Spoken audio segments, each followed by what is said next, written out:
Hey, board gamers, BJ from Board Game Gumbo here, back with episode 32 of Gumbo Live. Board Game Gumbo Live is the #1 Facebook Live talk show dedicated to board gaming. Jeremy, that's because we're still the only talk show dedicated to board gaming, man.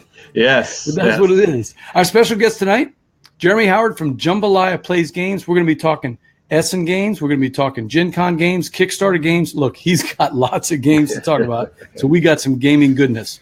Gumbo Live is a proud member of Punchboard Media. Check out some of the other fine members of Punchboard Media, like What's Eric Playing? Mm-hmm. Eric is an amazing board game photographer if you haven't seen his work, and he's a prolific game reviewer. Check out his latest reviews like Legacy of Dragonholt. Punchboard Media, where we all bring something to the table. Hey, hit us up on social media tonight. Twitter @BoardGameGumbo or Facebook.com/BoardGameGumbo, and we'll be looking for your questions on the chat. But Jeremy, enough blather. Let's get to the guest. Jeremy from Jambalaya Plays Games. Man, welcome to Gumbo Live. Oh, thank you. Thank you so much for having me. On your #1 site, I mean, if you're #1 in live board game and talk, I'm so happy to be here. You know, there it is. We're going to hold on to that mantle. Little old me, you know. We're going to hold on to that mantle as long as we can. Yeah. Hey, look, give us the elevator pitch. Who is Jeremy Howard, and what is Jambalaya Plays Games? Okay, so of course, Jeremy Howard. I'm from Milwaukee, Wisconsin. I work in the Department of Veterans Affairs. I can't necessarily talk about too much what I do, but I was a Marine, and now I a long time ago, and now I'm here doing training, and I train people. That's pretty much all I can say.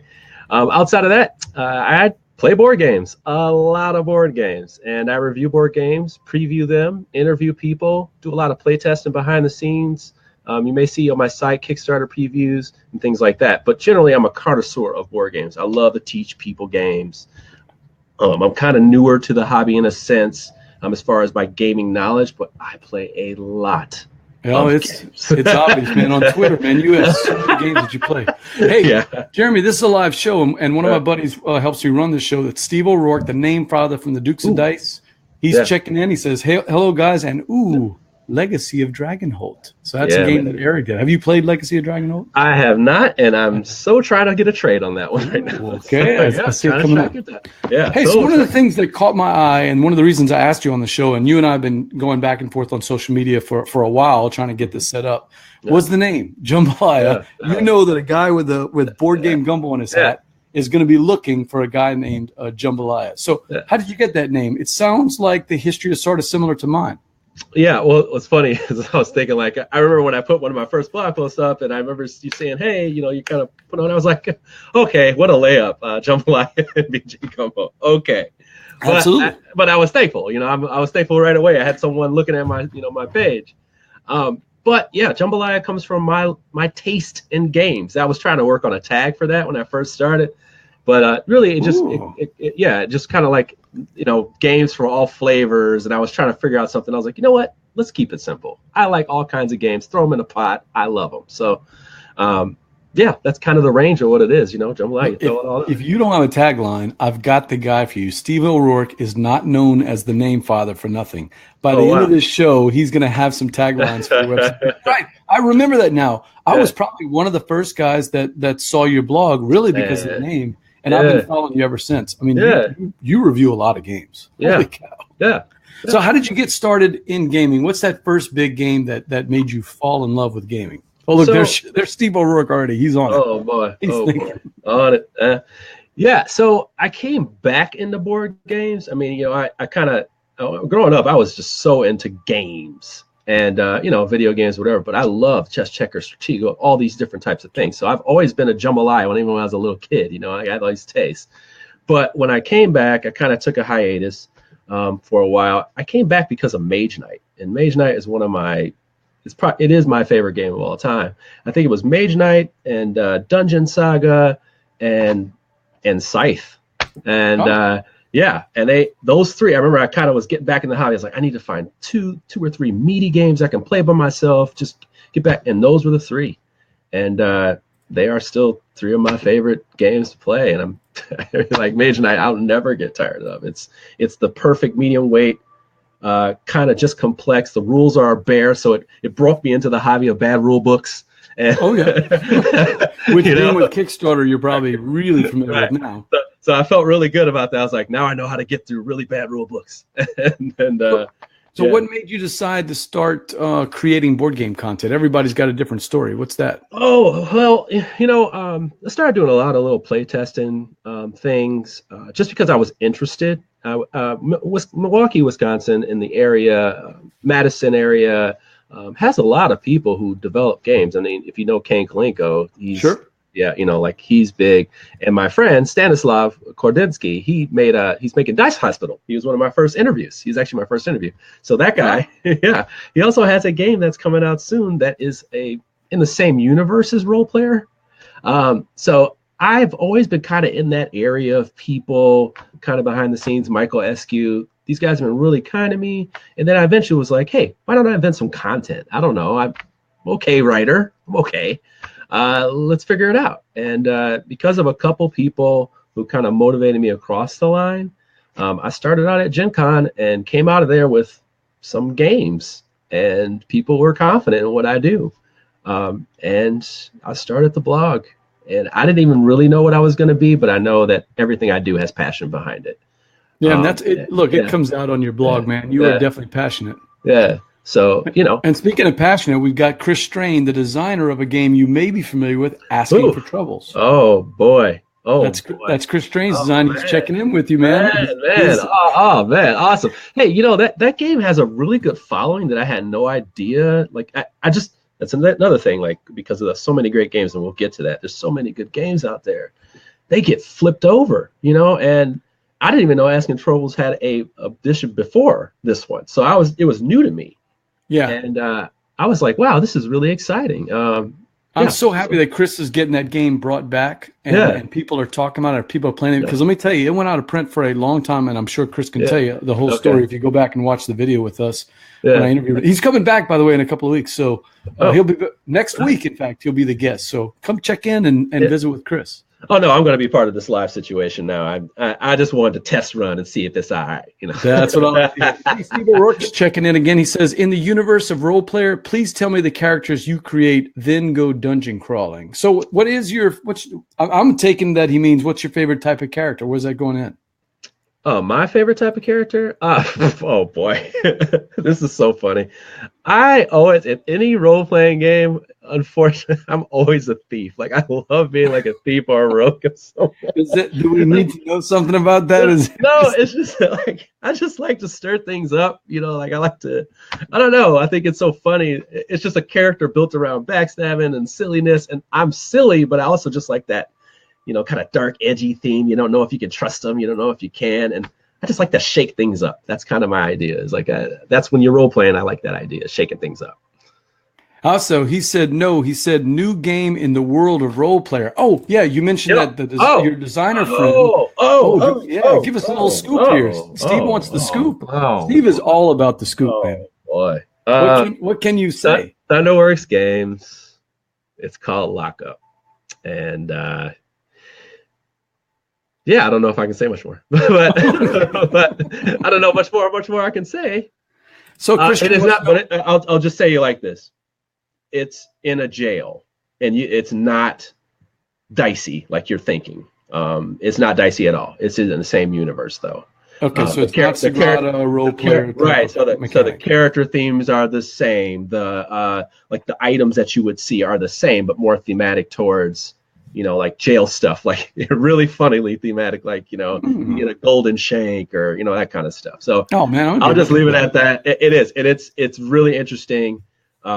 And it's in that light medium area, so everybody's gonna like it. The graphic art already in this prototype form is really good, and I can see he's working on maybe some solo stuff too. So I was excited about that. That's all I got. I kind of get way too much. All right, yeah, let's not get into trouble, but I appreciate the scoop, and that's gonna be good. So you mentioned in doing a little bit of show practice when we were talking, we thought since you're an Omni gamer, you're a Jambalaya gamer, right? Oof, yeah. So there's lots of games we can talk about, but I am curious. You really hit Gen Con and you really hit the Essen games hard. You've played some games that Steve and I haven't played. So let's talk about some of those. One of those is a game. Well, two of those are games I have played, but I'd like to hear your thoughts on them because one I like and one I didn't really like at all. So let's hear what you think. First one is Spirit Island. You've played Spirit Island from Greater Than Games. Let me see if I can get that up there. What did you think about it? I am in love with this game. Oh, really? It's, oh my gosh. Oh my goodness. Like, this is what I want. I use that statement a lot. If you hung out with me, you'd be like, this is what I want in a game. I say that quite often. Like, this is everything I want.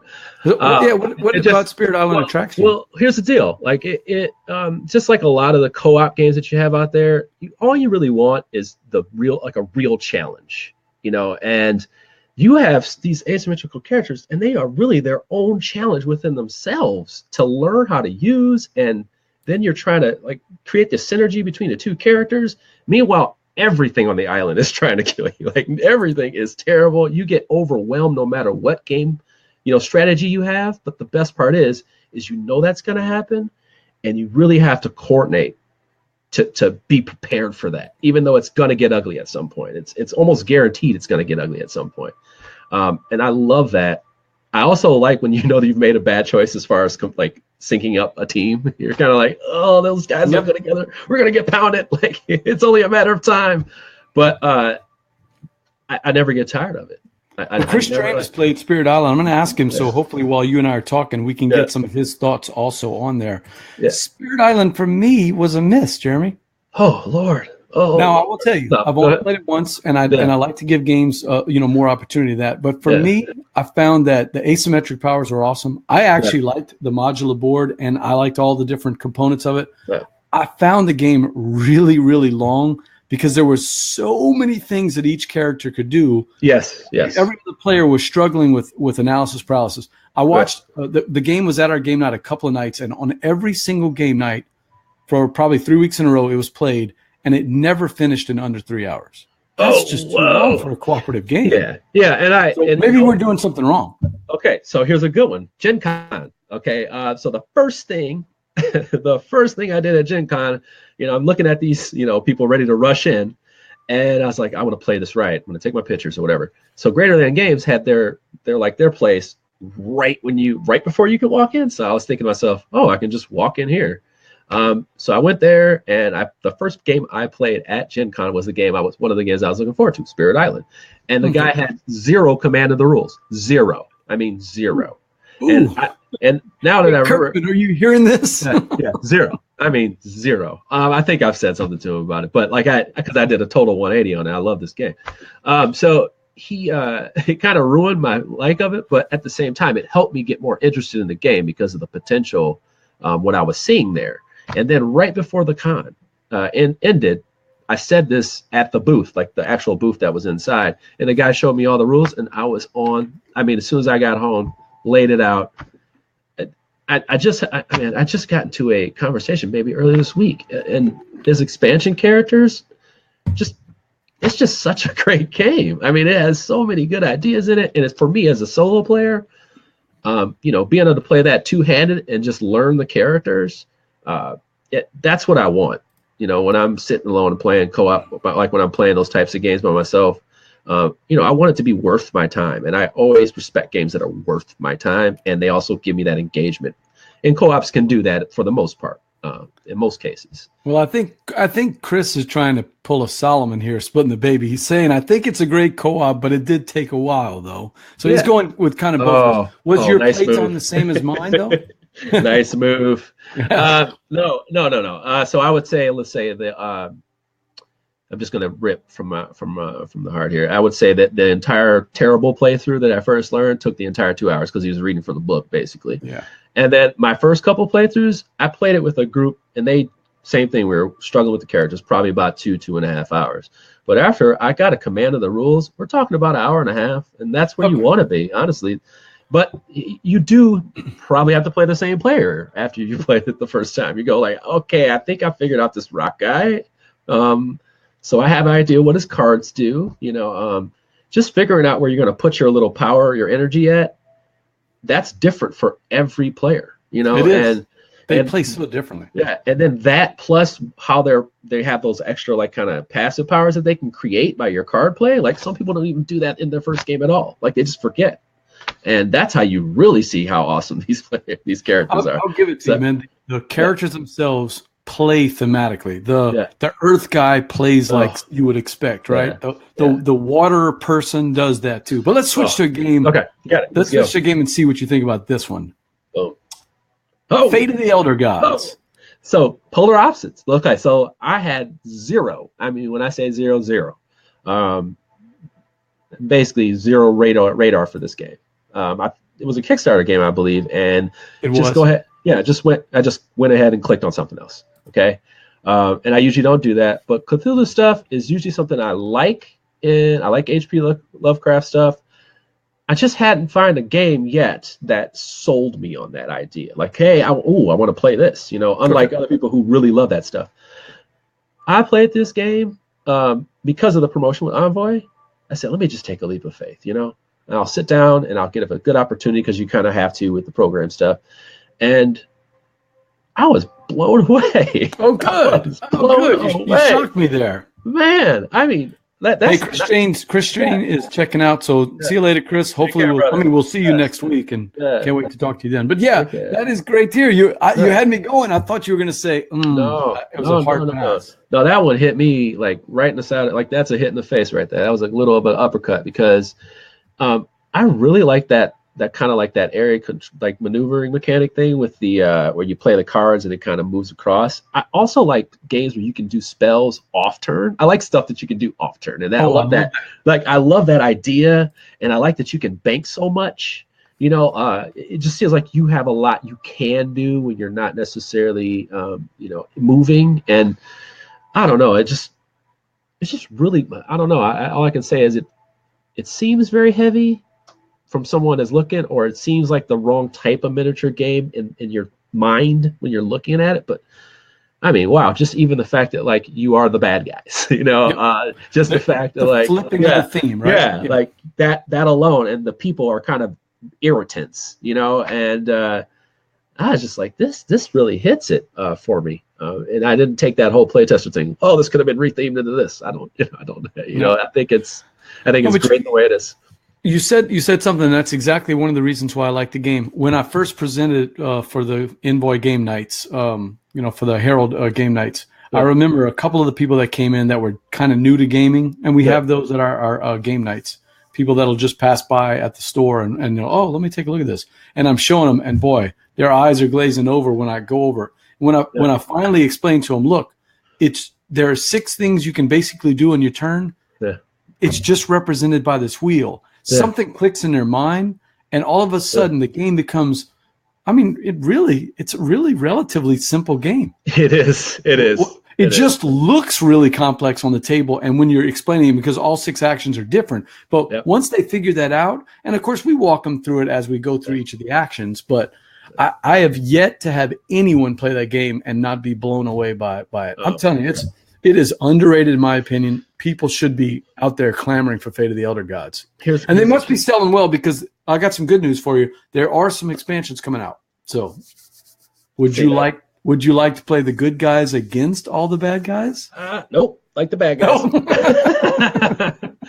to let that one be what it is. I'm going to let that one be what it is, because I love it for what it is, and it represents a different side of what I would usually like to. So well, I'm looking forward. And look, the other thing is, let me throw up a solo picture of this thing. I mean, Jeremy, it looks amazing on the table. Yeah, it does. Look at the color. First of all, games that have that amount of presence color-wise, like, who doesn't like that? That's what that's what you tend to think people do. First of all, they look for that the presence, on the table, or the presence on the shelf.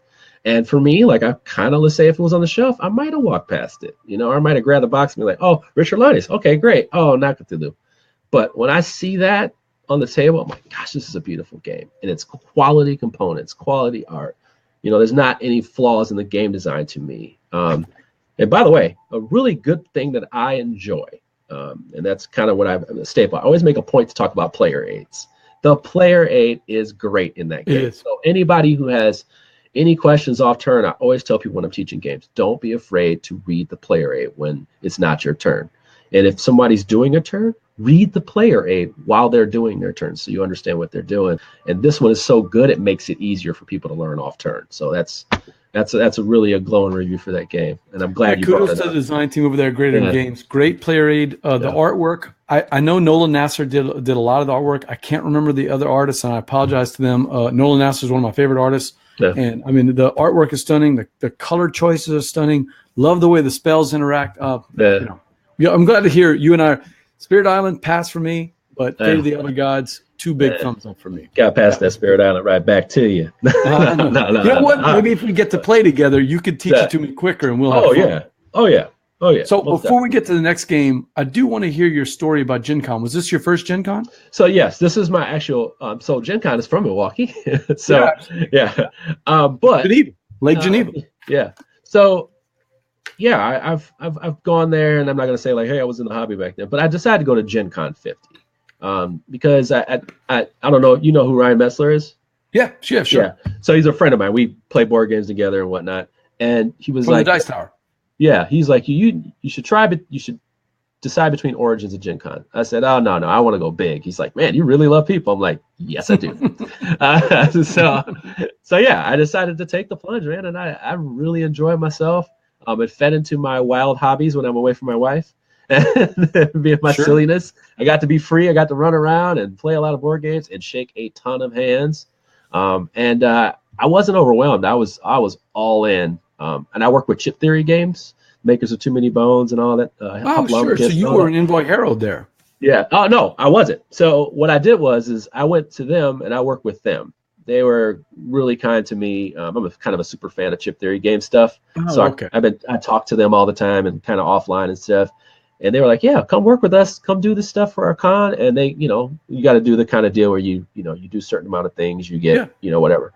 So I did that. Is that over by the artist area? Is that where y'all were? No, they were, where is it at? To that big, not the, as you went out to the convention hall, to that bigger playtest area, tournament area. Not in the vendor hall. So, yeah, so they had a smaller kind of like, actually, you know what? They were right by Renegade. They were not that far away from Renegade Games. Okay. So but I was over in their demo place was actually outside of there in that bigger area. So not their vendor booth. You were out teaching the games in the hall. Yeah. Okay, I got it. And then also I did some stuff with Envie on the fly because I needed people to teach Wasteland Express delivery service. Oh, for Panasaurus? Is that Panasaurus? Yeah, Panasaurus. Yeah. Okay. Panasaurus. So you worked with them also? So I just went over there and I went over there and he was like, Jeremy, you know how to teach that game? I'm like, yeah, I do. And he goes, all right, do it. Because we got people who are asking. And I was there for a while because of that. Now, was this in the booth or was this in the main teaching area? That was, it's in that same area, that kind of big open area. Okay. Because Envie had an area where you could just play. I was there every night at Envie. Me and Sean Jones. Yeah, Sean Jones, who actually demoed Wasteland Express for Panasaurus, but back in the booth. Yeah. Sean and I would meet every night after I was working for Fireside, and every night we would go and just hang out at the Envie booth because they had so many games there. Oh my God. I can't believe we didn't run into each other. I taught 3 different groups how to play that game. Oh man. That is funny that we didn't run into each other. You probably didn't see the big tall black guy. I know you would think out of 60,000 people. You would not, yeah.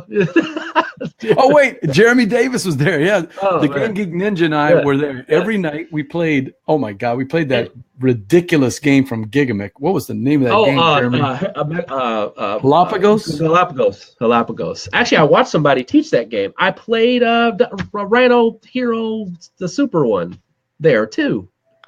With one of your, I didn't even know Jeremy was watching, so Jeremy's checking in. So Jeremy and I had so much fun playing every night. I mean, you would think that after Jeremy was picking on me because you would think after teaching games all day, the least thing I would want to do is teach it. But I love Kaiju Crush so much, I ended up teaching a bunch of people Kaiju Crush. Wow. Yeah, so it's been interesting. I didn't necessarily like Wasteland Express delivery service. Oh, really? And it was one of my most anticipated games going into Gen Con. And I like it, man. But the thing was, just to show you how spirited I am about teaching people games, I won't let that take away from other people's fun. Like, I'll play with you, and I'll teach it with love, vigor, passion, and everything. And I was really good at teaching it because I had to command the rules so much. And at Gen Con, people are buying stuff and opening it and trying to play it right away. And yeah, I just started seeing people who had it on the table, and then eventually I ended up over by the Envoy booth, and boom. Let's get to one last game. There is a game I want to talk about, but Steve, I know, had to take care of something, so he's going to be back later, and we're going to get to the game he wanted to talk about. But a game that I'm intrigued because Eric Summerer just seems to like this game a lot. Oh my God. Purrlock Holmes. Oh, man, let me tell you. I love a good pun. So I mean, oh my gosh, it's so cheese. It's so cheese. But it is a fun game. So I'm just, how can I say this? You got checking in. Dave says Dave does not like Wasteland Express delivery service, and he's wrong for the 50th time. Here's the deal. It's not a bad game. It's not a bad game. It's a well-produced game. Plays well. It takes too long. It takes for long for what it is, and it can get stalled out based on what the scenarios that you choose for your like little mission things or whatever. So yeah, it can be one of those same things like Spirit Island. Can be a bad experience by first experience. I think Jeremy's referring to Purrlock, and we're going to get to it. But Steve O'Rourke is still here, so let's get to Steve O'Rourke's game before he has to check out.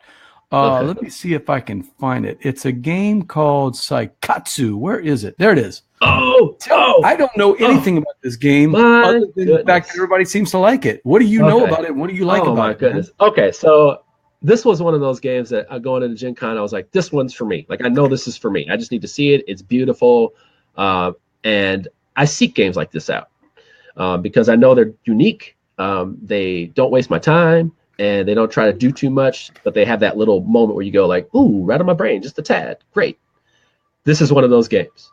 Basically, you have 3 different perspectives on the board that you can see from. So you see that right there, the green, the pink, and the blue. You are laying these tiles with birds on them, and you're taking them out of a bag blind. You have bird tiles and then you have fish tiles, and the birds are like different colors, and they have rings that are different colors from that bird. And during the game, you're placing the tiles next to ones that match, they're adjacent that match, and you score points. So easy in the beginning, right? Then you have the wild ones. If the wild ones touch, a color, they can represent wild. Okay, you can score more points. Fun. Okay, easy, great. That's not what the game is about. So the game is actually about the long game and the end game. So let's say you're the blue player. The pink player is actually the best. You're actually scoring from their perspective of the board. Okay, so during the game, you're scoring according to the birds, just the birds. Like, hey, I put a bird next to that bird. That was points. During the end of the game, you're actually scoring by the reefs, the color reefs of the birds that you play. So around there. So you're scoring probably good in the beginning, but at the end, if you don't line up those rows with these color rings of the birds, you're going to get your butt kicked because there's a scoring multiplier for each row based on that. And I'm telling you, everybody who plays it for the first time usually gets their butt kicked at the end. They're so excited about scoring those 2 points, 3 points, 4 points. Ooh, I used a wild, 4 points, yay! And you can do that in just having 2 of the same colors at the end in the same line. So it's a really interesting idea because everybody's scoring from their perspective. And then the wild ones that you place during the game, they count differently for each player at the end of the game. So there's a lot of little nifty scoring in there. And what happens is it has that kind of, let's play that again, like that feeling. Oh, yeah. Like, no, let's play that again. Like, okay, what's I got the playtime? 30 minutes. That's why it's so good. I mean, you're not going to 40 minutes. How about that? I'll just say 40 minutes. But the end game scoring is not what people are thinking as they're playing games. Sort of, I don't know if you've played Concordia. Have you played Concordia before? No, I have not. Concordia is the game where as you're building out the map, you're doing certain things, and everybody thinks, oh, this is what I'm supposed to be doing. I'm supposed to be getting lots of resources. I'm supposed to be No, it's the card play that you get that gives you all the multipliers on what you're doing. And everybody misses that until the end. It sounds like sort of the same thing with Seikatsu. Yeah, and like I said, that's the thing. The perspective part, people they get it, but at the same time, even if you led with that, like, hey, this game actually scores from the perspective, and you got to match the colors. It's just so easy to get that feeling, like when you're playing a game on a cell phone, like, oh, I'm scoring every time. Oh, I'm scoring. Oh, this matches. I want it to score. But you definitely want to pay attention to those color rings and it almost is more beneficial just to play towards that. So that's why that game is special. I want to give credit. The picture that I've been showing is one that I found on Twitter from Hillary Goldstein. So I want to make sure I give her credit. But the theme is basically birds. Yeah, so it's basically like you're walking through a beautiful garden, and you're looking from things from your pagoda perspective, and that's kind of it. I mean, honestly, what are we talking about here? It's just beautiful artwork, you know. Like it does look beautiful. I'll give it that. Yeah, try to watch me write a paragraph about how beautiful. Like I'm writing this paragraph about how beautiful this game is. I'm thinking to myself, like, who are we really kidding? Let's just talk about the pencil work and how awesome it is. All right, so that's Steve. That's gonna make Steve happy because I know he wanted to hear more about Seikatsu. He loves the game, so I mean, and Steve and I share some of the same tastes. That's a good price too, man. It's a really good price for that. Oh no, I'm sorry. He's interested in it. Steve says just looks gorgeous. Has line of sight angles for scoring that's less complex, but seems more elegant than photosynthesis. Oh, Steve, that's right. You and I were talking about that today. There's something about the sun moving around, but not quite like photosynthesis, right? No, so that's not at all. It's actually just plays. It just plays as almost like a chip playing game in a sense. And it's basically built in a circle-ish, you know.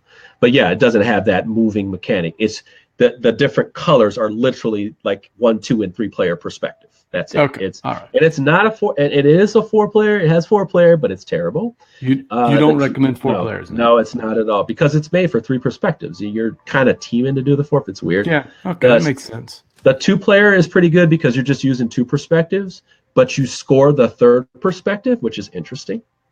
And then the solo is really good for me because I still like to play the game. And what you do is you play from your perspective, but then you score the other 2 players' perspectives, and you have to beat their score combined. So neat little game. Neat little solo, game. Steve. I wonder if Steve's playing solo. Yeah, he's a big solo gamer.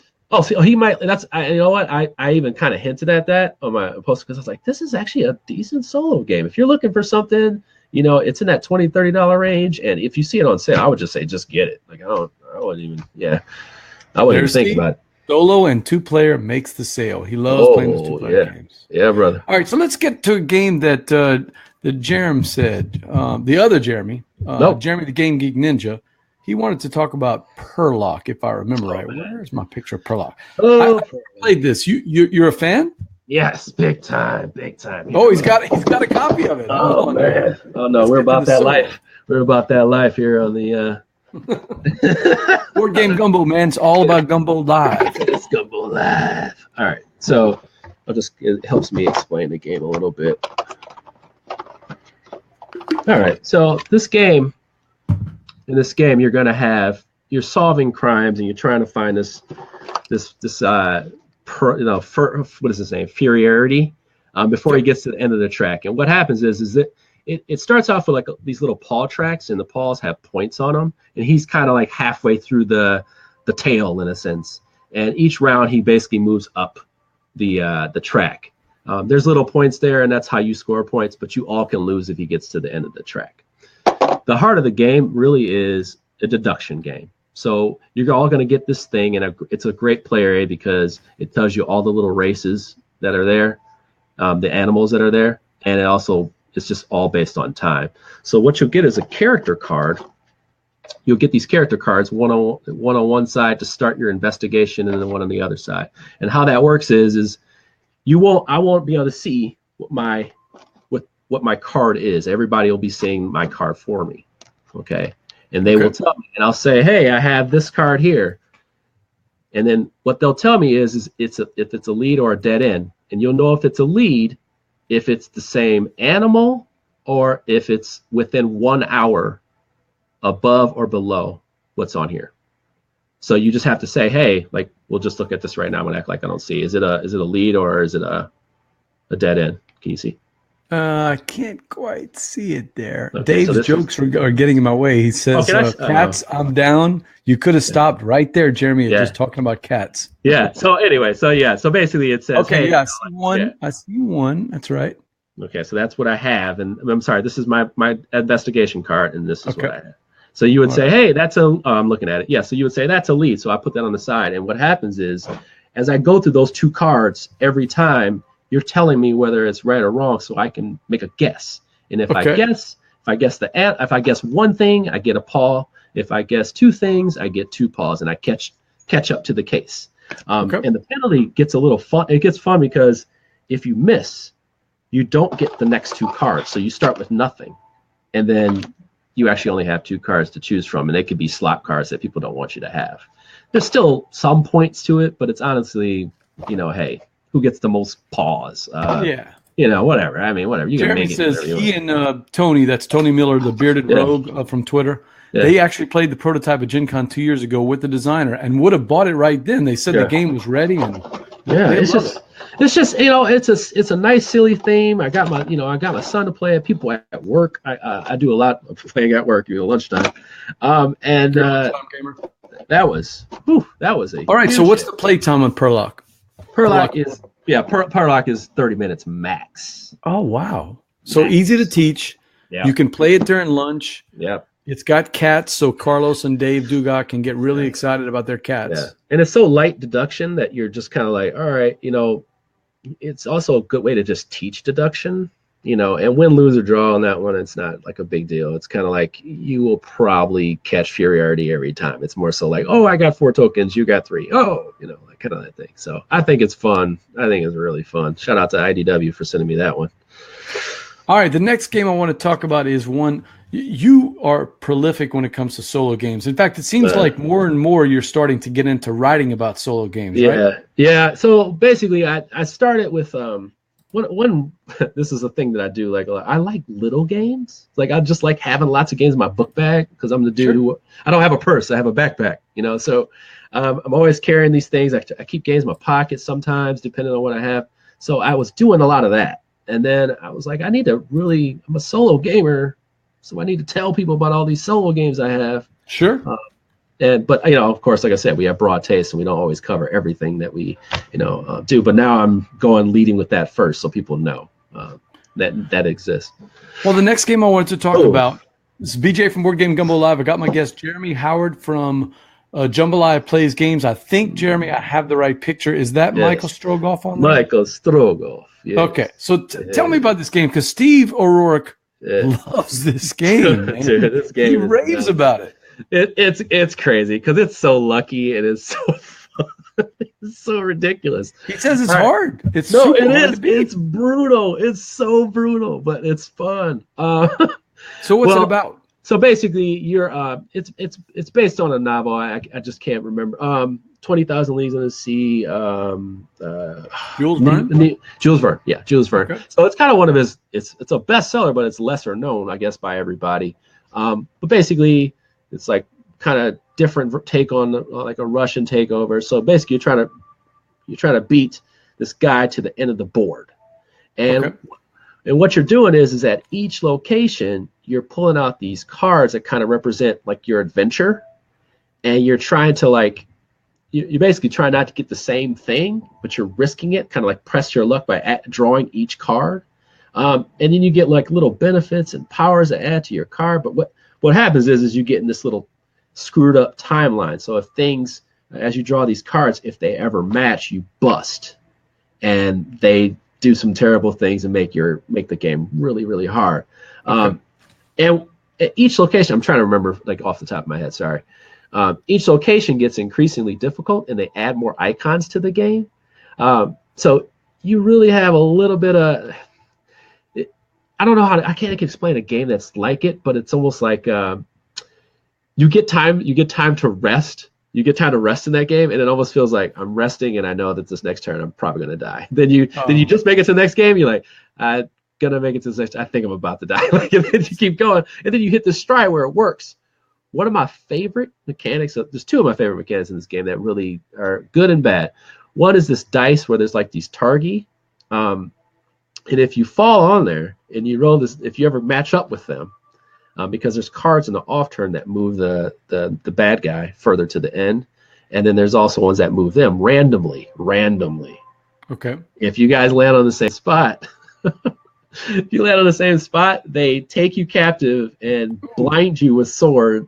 It's actually a picture that shows like it's flaming, and that puts more icons on your hands to crap out on towards the end of the game. So you're kind of limping into the end of the game.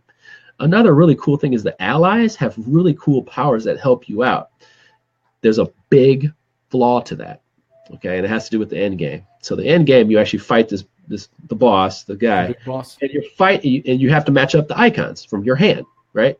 So you're matching them up, and it's kind of cool because it's actually like a final battle with cards in a sense. But there's the mother of Michael Strogoff. She is like the wild card. So you can use her power to have her as a wild card, but she can get cycled out like right away in the beginning of the game because they cycle out the heroes based on some conditions. If she's cycled out, sometimes you don't have a chance to win. Ooh. So it's kind of like that brutal ending. You're like, oh, hopefully I make it. Hopefully I have the right hand. Hopefully I have all the stuff in my timeline, and then boom, duh. Steve's got a couple of comments. He said, hey, it's a push your luck game, but you can mitigate that luck. It's not all luck because a good player, his son has won before, will reliably do better. But he does have a complaint, Jeremy. Yeah. The rule book is a bit tough. Man. Yeah. It's a little bit of interpretation. Not the best rule book. A little bit of interpretation, but you know what? Honestly, the game isn't hard to learn. It's just that you want to make sure you're interpreting the icons right. There's a thing about when you miss. I think when you miss something, it's kind of iffy about when you don't fulfill certain conditions, and it's kind of they just kind of contradict themselves a little bit in the rule book. But I figured it out, and I got my butt kicked twice. This is another thing. Like if you don't beat him there, they send the target back towards back to Russia, to your mother, and you roll dice and they can just blast right back to the end of the board and end the game. Like this is crazy. So yeah, it's a good game. I gave it a good review, and I would suggest, like I said, one of those games, nice price. Give it a shot, man. It's gonna give it a shot.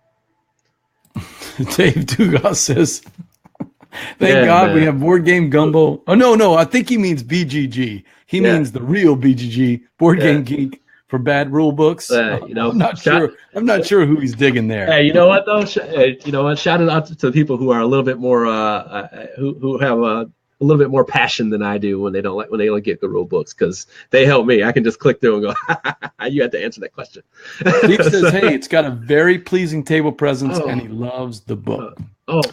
Hey, the board is fantastic. The art is so good. And it's just hard to not like the game. It is a fun cooperative game. That's the thing. It's exciting. The pictures do a really good job on the cards. Just kind of tell the silly adventure, nice adventure. I like the game. I'm not gonna. It is just a little bit lucky. Not you, BJ. I've heard your interpretation of the rules. So he's talking about BGG, and he's right. When there's bad rule books, we can always go. All right, BJ from Board Game Gumbo live here with Jeremy Howard. Jambalaya plays games. Jeremy, it's time for some Kickstarter news. We got time for one game that I want to talk about. Whoa. It's a game that I think is due tomorrow, maybe. You might know better. It's a game you know pretty well, I think. Tell me about this game and why should we back Pulp Fiction? Pulp Detective. BJ from Board Game Gumbo live. We're trying to get Jeremy Howard back in. Let's see if we can get him in there. He logged out and he's coming hopefully back in. Let's see. Jeremy. Right. Yeah. Oh, there he is. He's back. Not sure what happened there. BJ from Board Game Gumbo live. We had some technical difficulties, but we got Jeremy Howard from Jambalaya Plays Games. And Jeremy, I want to hear, why should we play Pulp Detective? Oh man, so this is solo heaven right here. This is exactly what you want. Basically, this game, and we just talked about Michael Strogoff and that kind of luck thing. Now there's that card luck of like, hey, bad, draw, oof, Then there's dice luck where you go, oh my goodness, dice. This game takes care of that in quite a few different ways. So I'll just kind of get an idea. The game is time-based, and each round it equals time, so you're moving things across. One thing they've already addressed right away is they've added these little funky things to mitigate how time affects your case and things like that. It's almost like the time meter for each case just represents different challenges. But basically what you're trying to do is solve a mystery. Trying to find this little card here. You got all these little detectives. You got about 8 to 10 detectives that I have from my print and play. Oh, nice. And yeah, you have 8 to 10, and they all have their own little powers that they do to change the cards around and how they flip. Now, you have these different kind of follow lead cards. By the way, artwork is really nice on this stuff. It's just really nice. It's like Detective Comics. Yeah, sure. Yeah, it's just really nice. And you have these different types of cards. Now, the one thing you want to pay attention to is you're laying out this kind of, they're laying out a card layout in front of you. You see how there's like these little things, these blue, yellow up here, whatever. So you're laying them adjacent to each ones that match. So like, let's say those yellows sync up. They help me when I start to do my rolls. So if I put these together, I'm creating what's called a storyline. And the storyline is how you lay out your cards. And that means what you're trying to do is actually get to these roll portions and fulfill these roles based on what your time is. How do you do that? They have these colored dice. And I made these. This is how hard I went on the prototype. I actually made these dice, and the dice have all the dice combinations. I actually made these. I was like so all in. How did you do that? So I took dice from Dice City. Yes, I sacrificed Dice City dice. I'm sorry, Artifia. I'm sorry. I'm so sorry. So I sacrificed these dice. And what I did was I took the actual print and play faces and put them on there. Now, you can't see this, but they all have 1, 2, and 3 on them. So you have 4 different dice with different sets of combinations on them. Okay. So they'll have like 2 bullets, 2 something, and then 1 and 1. And then another one will have a different set of those. And the reason why that's important is because you do want to roll them in a specific order. So there is a strategy to that. Then you have these like little things you get. If you don't hit the roll, then you can use these. You get these as like a consolation prize. So next time you can use them as a wild. What I'll tell you is I'm not selling the game necessarily that well off the top of my head right now. There's so much replayability in this game. You can do it cooperative. I did not play it cooperative. I kind of laid it out and figured out, I'm like, yeah, it's just, you can do this together. But the end game is really just the actual game that you're playing. And you're just trying to figure out the last one, in a sense, the last card that's like this. It's a little bit more complicated, but there's so much replayability because you don't know which one it's going to be, like the last one. You know what? And I should find that because it'd be a good explanation of that. They have little things that take away from your dice rolls. They have little things that make it harder for you. But ultimately, it comes down to that last little bit of replayability. I should have whipped that out while you were saying that. But so, how many players does it play up to? So it's a 1 and 2. 1 and 2. Okay. 1 and 2. And I'll be honest with you. When I contacted Alman about it, I said, "Hey man, is this all solo?" He's like, "Yeah, it's a solo game, but you can definitely play it too." And it's like, that's kind of Bjord, the publisher, right? Bjord. And this expansion, oh my goodness! So the expansion gives you these sidekick dice. So it's all dice. They have a paperboy die, like a sneaky detective die, and a sidekick die, and those help you get to these bigger roles and help you kind of slide things in. So I'm telling you, like, this game has a lot of potential. It's not just roll and let it play out. I don't know why I can't find the one card that I need here. The case card. Can't find the case card. All right, whatever. I'm not going to hold on. So you play as the Pulp Detective trying to solve the mystery, I'm assuming, right? Yes. And so basically you're chasing these leads. You start the rounds out by playing 3 of these cards, and then you lay them out, and you choose one. You kind of do like a little self-draft, and then you get to lay them down. You lay them down in front of you and create like a tableau-ish looking thing.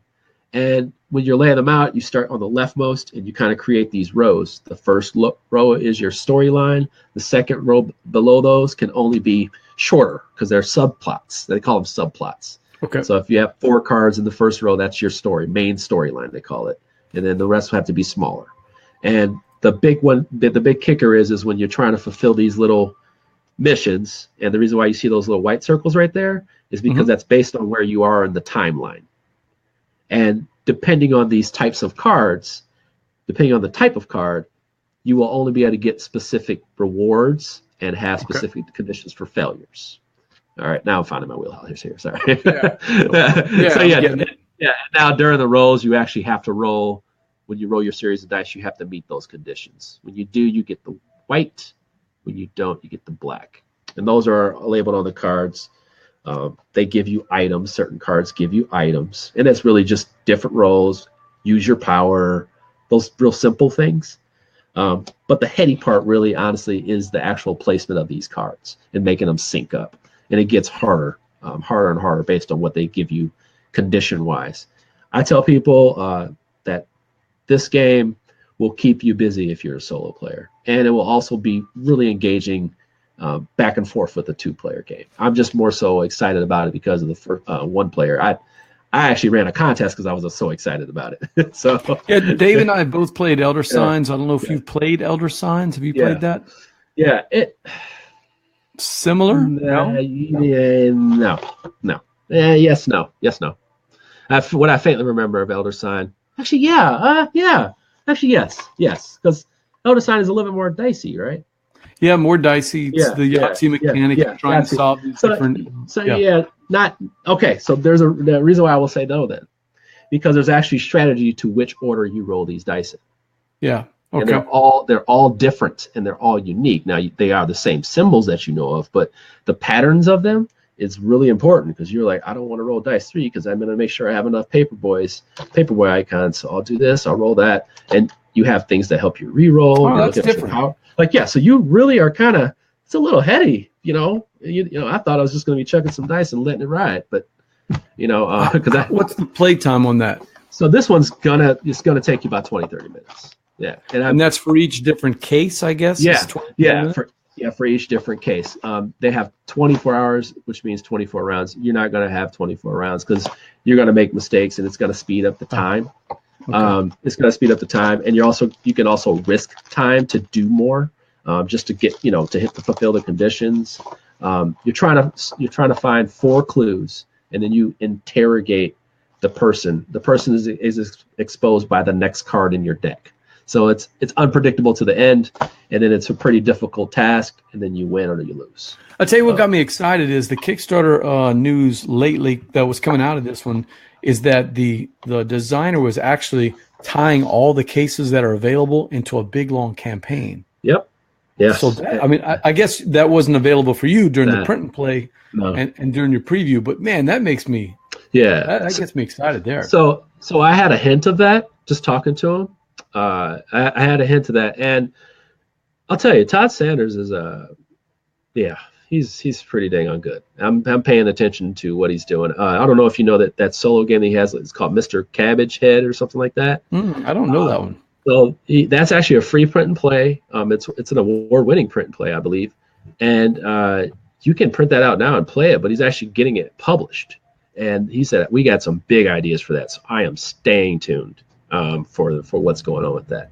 Well, you saw Steve and Jeremy both said, "Hey, we want to look at Pulp Detective." It's still out on Kickstarter, I think, for a day or two, right? Yeah, a day. My contest closes on the same day it closes. Have you seen this though? Chronicles of Crime. Yeah, I just put the preview up for it today. You can't. No, I didn't see your preview. Carlos in our game group is been jittery about it all day on. Oh my God! Oh my brother!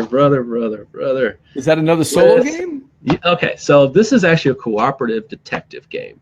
It is it's partial-ish board game, so partial-ish, but it's basically app-driven, and it also is kind of VR-driven. What I was able to contact the publisher, Lucky Duck. VR-driven. Now hold on, just watch. Okay, so I talked to him. I said, "Hey, can I get a brief copy?" He said, "No, okay, I don't have time. Blah blah blah. It's too close.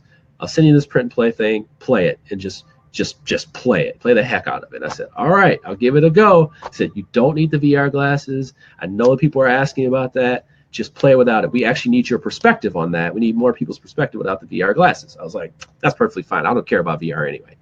So I get down and play this game, and before I even talk about the game, I played 5 times, not one hiccup on the app, not one. And wow. The VR is the VR, you still get the 3D look. You know how some things are still real 3D or whatever on your phone? It's the same idea, and it looks so it's so immersive. But anyway, what you're doing is the most of the game is driven through QR codes on the game, on the actual surfaces. So you go and you scan people. You scan specific suspects based on what your police chief tells you. So you go to police chief, you scan the police chief, and you scan people to talk. So already that may turn people off. You're like, I'm scanning all these dang on QR codes all the time. Like, but it's to simulate conversation, like with the person. You scan, we're talking. So you scan the locations and you go. You go to a crime scene and it says, hey, you want to look for clues. And you straight up stand up and put the phone in front of you. And you go through like a panoramic. You actually have to stand up and like turn around and look around the crime scene. Really? And, yeah, you can like peel in and peel out. Here I am, like look like you're not there. And yeah, I mean it is really enough. So so yeah, you're really like peeling through it. I mean the actual scripts are really good. You also have these and you were pumped about this Chronicles of Crime. Oh my gosh. Well, I watch a lot of ID channel, but anyway. So you also have these specialists that you can go to, and they will take evidence that you get, like little clues of evidence. I had some evidence cards, but yeah, you get these evidence cards for the place. So let's say you look at a crime scene, right? Sorry.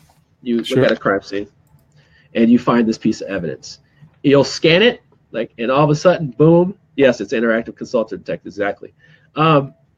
So basically, you scan this, and it'll tell you if it's a clue or not, but it'll tell you about the clue. Like it'll say, hey, you know, like, oh, this is a French document from whatever, blah, blah, blah, blah. And then to be kind of nondescript. So then you can actually call your specialist, which this guy is like secret ops dude, and he will analyze it. You scan him, he'll say, what do you want me to look at? I'll put that there, and he'll say, oh, this is from an international drug cartel, blah, blah, blah, blah, blah, blah, blah. Then you may have your forensic person look at this evidence and say, hey, this person knows this and this and this. Then you may call the autopsy person. He'll say, yes, this was in their body at the time of death. Wow, that's and like, and then you're like, I mean, you're going to different places. You think the story would be so light. It's really not. It's not silly. It's really serious. And I mean, the crime scenes. Ugh, some of the things they're saying is like, and the theme. One of them involves like kids, and it's pretty like, oh wow, that went dark. So it's Steve's not like got a question for you. The same cards play different roles in different scenarios. Is that right? So I'm not gonna give you any kind of. I'm not gonna project or anything like that. Okay. I don't know. But the two scenarios that I played in were for two totally different cases. The introductory case and the first case in the campaign.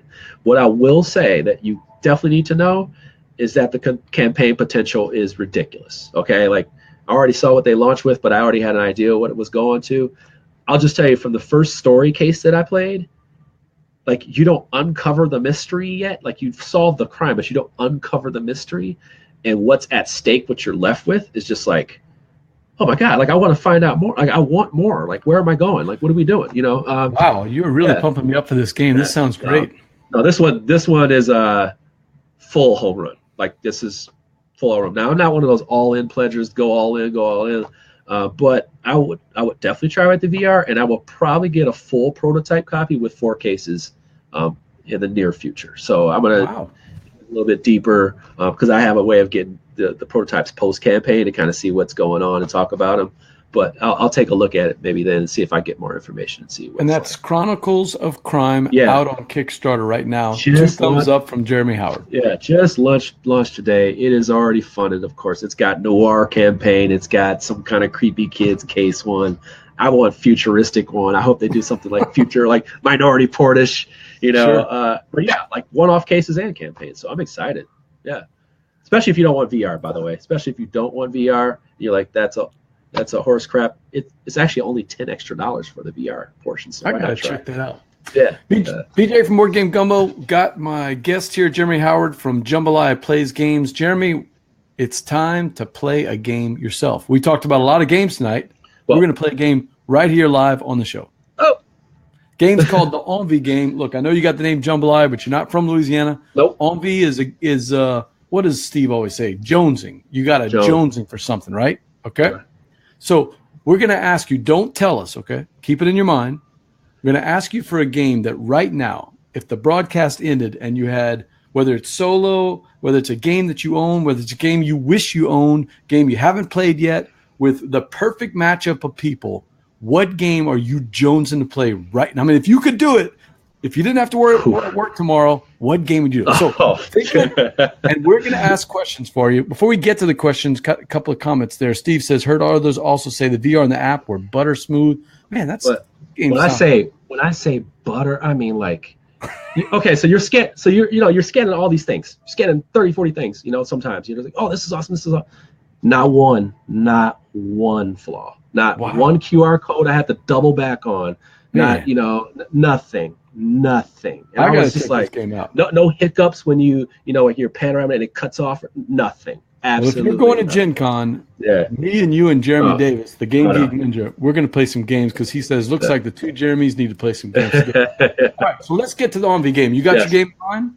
Oh, yeah, you're not going to get it. You're not going to get it. We probably won't. Hold on, let me make sure I get my facts straight, though, when I look at it. Okay. All right, cool. All right, here we go. Look, I'm terrible at this game. I've won a couple in a row here, though, Steve O'Rourke, Jeremy Davis. I've won a couple in a row. But, man, I did some show prep to try to figure out which game you're going to get. And Steve and I agreed. You are all over the map, brother. I mean, it's going to be a tough one here. Actually, I don't know if it's possible. You're an omni gamer, man. So let's see. Yeah. Okay, first question. Oh, Jeremy Montz. That's right. Jeremy Montz says, hey, 3 Jeremys is better than 2. Jeremy Montz, you get to Gen Con. We're going to get the 3 Jeremys together, and we're going to play Chronicles of Crime. Who knew 3 snowflakes can exist? All right, so Jeremy Montz, you chiming in here with some questions. The first question we got that I always started with, is it competitive or cooperative? I'm going to guess that it's competitive. It is competitive. We're going to go total left on here. Just total left. I knew right away. I knew that was going to be it. All right, so how about, is it an American designer or a European or maybe even one of those the new Asian designs that are coming over? Mystery of the Temples, by the way, 2 thumbs up for that. Do you know? Maybe Canadian? Maybe Canadian, I think, and Canadian. Canadian design. By the way, Canadian designers coming up. Man, lots of good Canadian designers. You're right. I probably need to ask that question. Yeah. Canadian designer. Oh, man, Jeremy, that's going to be tough. All right. Is it board-based or card-based? Because you play a lot of card games. Can you see what I'm doing here? Hold on. Let me see if I can just kind of pull them up. Okay. Anyway, here we go. I cannot see what you're doing. Okay, I was like, let me just pull this up. No, it is not card-based. Not at all. So it's got a board, right? It's board. Would you say it's an Ameritrash style game or a Euro style game or one of those hybrids like Blood Rage? No, definitely Euro style. Oh, Euro style. Oh, interesting. Okay. Does it have a theme or is it just strictly an abstract? Like it's got a theme. Here, I'm overselling it. It has a theme. It's thematic. Oh, I like this, man. It has a theme. All right, so just to recap for those joining us, it's a competitive game. He thinks it's a Canadian designer. No, that's American. He's from San Francisco. Go ahead. Oh, he's an American designer from San Francisco. Yeah. Oh, okay, yeah. All right. That's hard too. Designer from San Francisco. That's a big hub. That's a serious hub. Oh, there's so many game players out there. Oh man, let's see. All right, so let's keep going. Did it come out recently in the last 3 years? Yeah, I even say very recently. Oh, he's giving us a clue here, man. Tony Miller's from Oregon or Washington, so it's not Tony. Got to think of this. All right, so competitive American designer from the San Francisco area. Yeah. I'm assuming it hasn't won any awards yet, right? No, it probably will, though. Wow, you like this game. Does it have miniatures in it? Does it have minis? No. No minis. I mean, this is a good game, but it's not it. News, Is that a hint? Nope. Oh, it's not a hint. Okay. Just started to deflect. Man, let me see. It does not have minis. It came out recently. Is it 2-player only? No, it's 4-player. I would also say it's made by a company that has had quite a meteoric rise in the last couple years. All right, so the last 2 years, Renegade has just exploded. Is it a Renegade game? Got to answer. Yes. It is a Renegade game. All right. Not getting close. All right, here we go. All right, you get way too close. Here we go. Now we're getting close. Okay, so Steve O'Rourke says he's been wanting Muse too. That's a game he and I have been talking about offline. Home run. Beautiful game. What do you like about Muse? One thing I really enjoy about certain games I look for are games that I can play with everybody, anybody, everybody. And I also like games that I can take down a notch if I had to, or make it more difficult in other situations. And that's the type of game that does that. It's beautiful to look at. It's just easy to teach. Everybody's going to have a good time. Even when you get it wrong, you feel right. That's one of my feelings I always say about the like games. that. Even when you get it wrong, you feel right. I'm here. I'm still here. It's not like, Jeremy, that's a great philosophy. Yeah. All right, so let's recap. We got a competitive game put out by Renegade. It's an American designer from San Francisco. It's got a board, Euro style, very thematic. Very thematic. Came out in the last year or so, last year or two. Plays best with 4 players. Not even the last 2 years. Last year? Yeah, I mean, even more recent than that. Like 2018? I don't know. Yeah, like 2018. Just like 2018. Oh my God! Let me think. What has Renegade announced lately? It's not Scott Pilgrim because that didn't have a board. No. What have they announced recently? It's not Flip Ships because that's 2017. No, that's August. Nope. Yeah, that was Gen Con. Oh man, that's a good clue. Oh man, they have announced so many games just over the past they have 4 weeks. When you sign up for their newsletter, believe me, you won't believe how many games they announced. Oh my God, this is gonna kill me because we should know this one. Oh man, where is Alex Goldsmith when I need him? Oh man, Alex, huh? All right, here we go. Alex was he was demoing Flip Ships at the Renegade booth at Gen Con. Oh, okay. Wait, is it Clank the Mummy? No. Oh, man. Jeremy Davis wants to know, is it Wonderland? No, it is not. Not Wonderland. It's not. It's not the Mummy Clank. Man. Boy, I'm struggling. That's some great. Put like this. It's actually, I would say, it's that's so unique. People are kind of like, I don't know if that doesn't seem like, I don't know if you talked about this game. Dan Cheston has it. It's Castell. You talked about it on your blog. God, good job, Dan Cheston. It is. Look at that. What a nice. Oh, Steve O'Rourke, a little too late. Yeah. I should have known that. You talked about it on your blog just a couple of days ago. Man, this game. Wow. So you said something about how you weren't familiar with the theme from Castell, but the uniqueness of the theme caught your eye. Yeah. So tell me, what attracts you about Castell? Okay. Nice job by Dan Cheston. Okay, so there's another thing that I search for. I don't want to get. Nice job, Dan. I don't like to buy things just for the sake of them feeling different. But what I do search for is if it's different and it seems like it's going to be fun for not just me. And Castell is something I don't know about. Sure. One of the games like that last year is called the Ruhr. It was just like that. I had no idea what I was getting into. I'm just getting into this game. And what it is it's simple on the surface, and then it's meaty enough when you open the box. And basically, what you're doing is simulating this Castell ritual thing where people kind of build on top of each other. And you start with the simple principle of three at the bottom, 2 on the top, two above, and then 1 on the top. That's the general rule. Then the numbers must decrease. You have 10s on the bottom, 9, 8, whatever. They have different shapes and different sizes of guys. Now, What you do is you travel to different parts of the European, basically almost like circus circle, and you try to do performance and train your men. And what happens when you're training your men, you're training them in different rule sets that you can break. And you can break things by making them ridiculously wide. Instead of just having 3, you can have 10. And then you have to kind of adhere to that rule. And then what you can do is you eventually learn how to break rules multiple times to create these huge man towers, just like the cover. And when you do that, like that, like you start just building ridiculous man towers to the point where you go do these performances and around different regions, and you get points scored on that. It's a little bit, it's really thinky because at first you're just thinking like, oh, I just need to arrange them like a little bar here. Okay, great. No, the formations that they ask you to do in certain locations are completely crazy. There's performances every 3 or 4 rounds, so you got to kind of hit certain marks to get victory points there. There's so many different ways to chase after this game, and it's going to be random how it plays out because the way the requirements for each place is randomly laid out. There's 150 dudes for different dudes. So like you're grabbing them out of bag. Like you start out with 8, you just grab them randomly out of bag.